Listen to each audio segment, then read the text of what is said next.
Ladies and gentlemen, welcome back to the other side of the corner and welcome to your latest Chelsea transfer news. All focus is now on Mohammed Kudus. Who's going to get him? He doesn't want to stick around at West Ham. That's for a certainty. Spurs are into the mix as well. We're going to talk about that. But Chelsea are in hot pursuit of Mohammed Kudus. Now, we're doing a madness. We are doing a madness after Gittins and João Pedro. João Pedro, very, very happy with that. I'm satisfied with that. If we can also add Mohammed Kudus in our ranks, wow, I was going to say Mohammed Kudus, then fantastic. I would love it. It only upgrades our attacking prowess a lot more moving into next season. Importante season in the Premier League, importante season in the Champions League. We want to make sure that we compete at all fronts.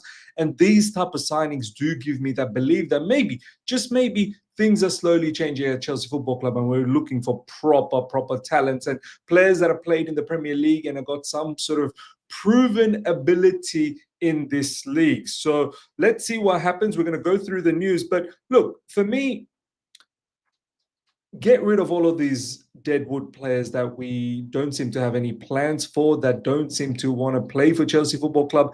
Our manager doesn't seem to have any sort of connection with these players. Players like, Nkunku, João Felix. I know, I get it. Nkunku scored recently. He scored a very important goal for us against Benfica. But the bottom line is, he's not part of the plans. It hasn't worked out for him. Injuries have marred the situation. And overall, the way we play, Nkunku just doesn't fit in, and he hasn't really adapted to the Premier League as well. Get rid of Nkunku, get rid of João Felix, who is completely out of favor. He is completely out of favor. He's finished his loan move at AC Milan. He wasn't even brought to the United States to represent us in the Club World Cup. His future at Chelsea Football Club is finito. Get rid of Renato Vega. Get rid of a whole heap of other players that we need to get rid of. And open up the space for players like your Gittins, your João Pedros, the Mohammed Kudus. And in fact, maybe even down the track, we could perhaps even look at getting rid of Nicholas Jackson and Noni Madueke. Don't forget, we've already got Sancho gone out the door, and Mudryk potentially will be out as well. So I've got no problems. I've seriously got any problems. People talk about, oh, look at Chelsea doing all of this business again, spending all of this money. Where's PSR, this, that? To all those people, you relax yourself. You worry about your club. Don't worry about Chelsea. We are doing fine. We're getting rid of players. We're picking up good money for a lot of these players. And on top of that, we're picking up some prize money along the way in the Club World Cup. We're going to go through. In fact, might even show that, because a lot of people have been talking about how's Chelsea doing this. Check this out from Ben Jacobs. Chelsea can effectively cover the Jamie Gittins or João Pedro fee with a win against Palmeiras, around 40 million earned so far, plus 15 million if they qualify for the semi-final. So there you go. One of the transfers already hopefully being paid through Club World Cup prize money. And the further we go, we can keep picking up more, and we can keep offsetting some of these transfers. So look, do I like this potential move? Hopefully it does happen. Spurs are in the mix. Apparently they're very serious. But then I look at Spurs and I think, Mohammed Kudus, seriously, where would you rather be? Chelsea Football Club or Spurs? Who has a better future down the track? I truly believe we do.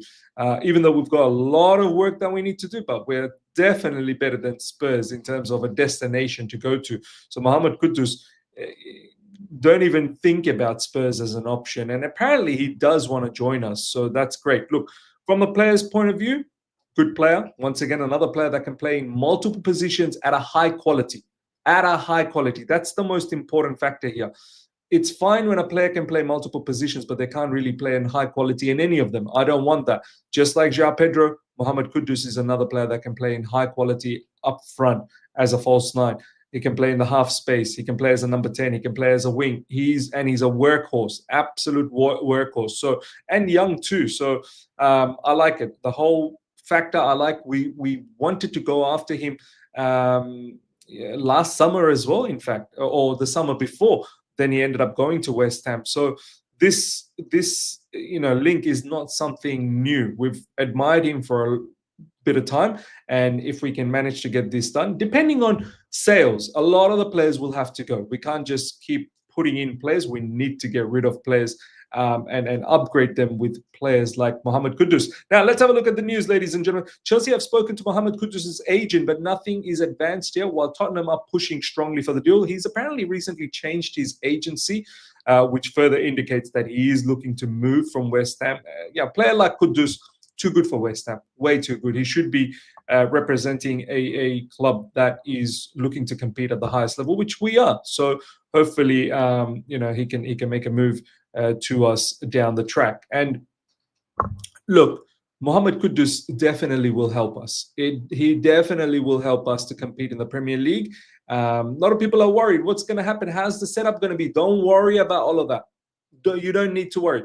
Champions League, Premier League, we need to compete. Players like Cole Palmer needs to have a break here and there. When he has an off form, we complain. Like I say, there's no way you can drop Cole Palmer now. Who's going to replace him? Players like Mohammed Kudus, players like João Pedro will give us the ability to put him on the bench if he's been complacent or he needs a little bit of a break, and allow us to carry on without being worried that, now where's the creativity is going to come from. So they may not play every single game, but they will play often enough. And don't forget domestic cups as well. So we want to go as far as possible in all of these competitions. Premier League, domestic cups, and the Champions League. And if that happens, all of these players will get decent amount of game time. And on top of that, touch wood, there's no injuries, but injuries are inevitable. That's how it is. Simon Phillips is one who's been talking a lot about Mohammed Kudus, and he's adamant that Chelsea really do want him.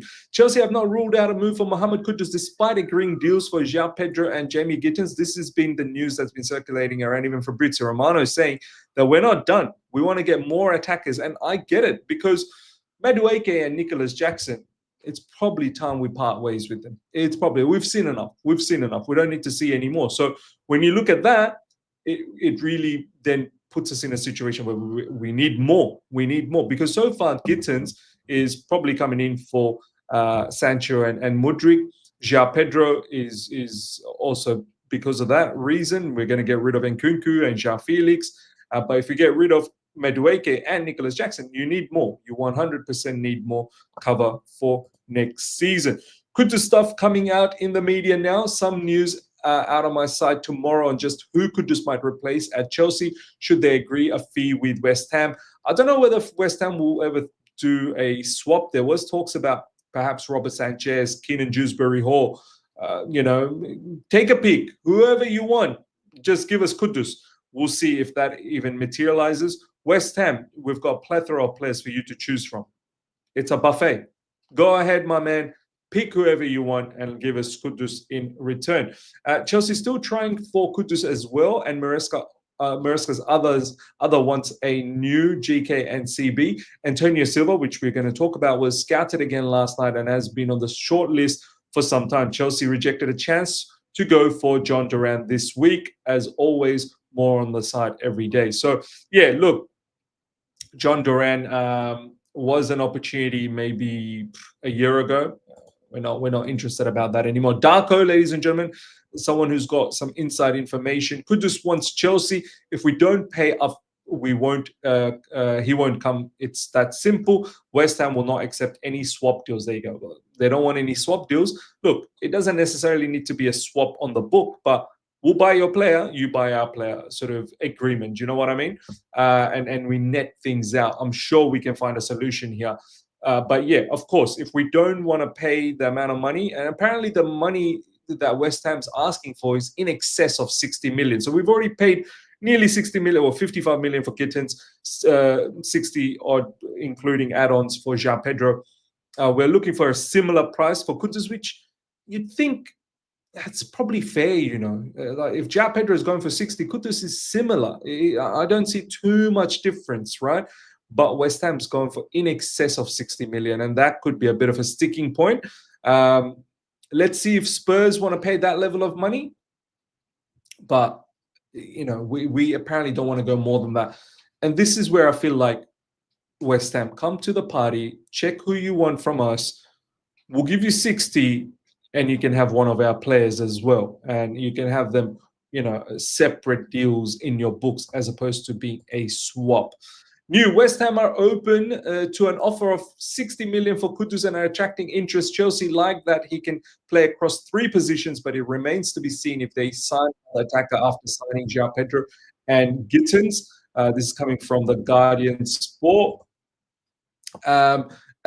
There's news about. Let me see if I can, because there's news about Kudus in regards to Spurs. I want to show that. Give me 1 second, guys.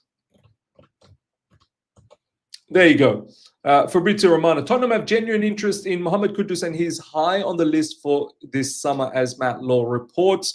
Initial contacts took place with his new agents, while there are more clubs also involved. Kudus open to Spurs talk. So many other clubs involved, not just Chelsea and Spurs. Who knows? Maybe even Arsenal's involved. Arsenal's talking to Eze. Maybe they're also talking to Kudus. Maybe other clubs are also talking to Kudus, not just in the Premier League, but outside of the Premier League. He's a good player. There's no two ways about it. He's a strong player. He's got pace. He's got physicality. He's got creativity. He's got it all. And while I've been talking about this, Fluminense has scored their second goal. Unbelievable. They're through against Inter Milan. Next up is, check this out, ladies and gentlemen. Chelsea watched Antonio Silva in their match against Benfica, as called by Simon Phillips and whoever that person is. Contacts over Hato. Lots depends now on planned outgoings to see how many clubs can bring in. Look, we all watched the match against Benfica. I'm not someone who's a specialist in Benfica. I don't watch Benfica on a regular. I want to check this goal out, by the way. Fluminense have done a madness. They've done a madness. They've defended their hearts out. They had a 1-0 lead, and now they've got a second goal. Incredible, incredible performance from Fluminense, which we'll talk about in the second channel. If you haven't subscribed to that, Ms. TV Total Football, the review will come down on that channel. Now, Antonio Silva. One player that has impressed me from Benfica was Antonio Silva. His defending was impeccable. Strong defender, tall, young as well. He's got a lot about him, man. He's physically equipped. His awareness is great. His aerial ability, the way he wins his aerial duels, and the way he covers ground is always fast. His overall defensive package is very, very good. Antonio Silva, if Chelsea are looking at getting a CB of this caliber, I've got no problems. As I said, I know this is just based on just one match, but from one match you learn a lot, man. You see how the quality, when a player has quality, it doesn't take too long to realize that, okay, this guy's a good player.